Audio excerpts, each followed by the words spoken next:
घास कहाँ है? कहाँ है? हाँ? किती वेळ होती? महेंद्रजी बसी की खुशामदीद नाजरीन, मैं सैयद गौस मुहिउद्दीन आपका INE टुडे पर खैर मकदम करता हूँ। यूं तो होती है हर न्यूज़ पर आपकी नज़र, हम देते हैं रोज़ाना आपके लिए खास खबर। चलिए जानते हैं आज की खास खबर।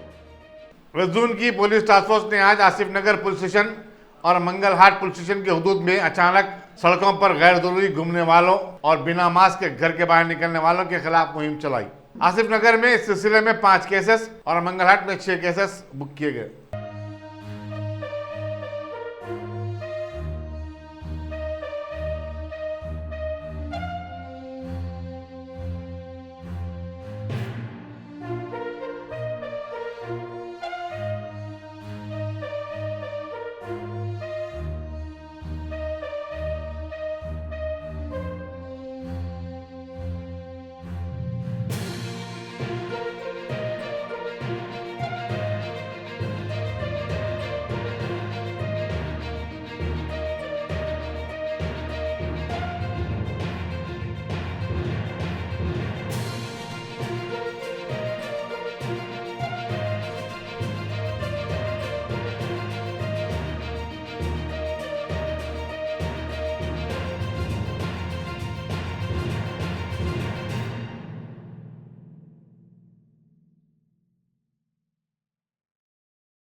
गाजी kidney centre and multi speciality hospital गुर्दे और बवासीर के इलाज का 40 साल मशहूर हॉस्पिटल, जहां हजारों पेशेंट्स क्योर हो चुके हैं। Doctor Husaini international national award winner और दूसरे डॉक्टर्स और लेडी डॉक्टर्स की जेर खिदमत गुर्दे के तमाम अमराज का मुकम्मल ट्रीटमेंट किया जा रहा है। गुर्दे फेल हो चुके हों, डायलिसिस करवा रहे हों, याद रखिए डायलिसिस कोई इलाज नहीं, इससे 1% भी गुर्दे रिकवर नहीं होते। हाँ, डायलिसिस टेम्पररी रिलीफ दे सकता है, लेकिन हमारे ट्रीटमेंट से गुर्दे फिर से फंक्शन में आ सकते हैं। गुर्दे श्रिंक हो गए हों या सिस्ट हो, गुर्दे की पथरी हो, कैसी भी गुर्दे की तकलीफ हो या पाइल्स यानी बवासीर, चाहे ब्लीडिंग हो या कोम, बगैर ऑपरेशन मुकम्मल क्योर ट्रीटमेंट का एक ही centre, Ghazi kidney centre, DLRL main road opposite Vikas high school, Chandrayangutta, Hyderabad. Cell 9966930824 या 9391326261।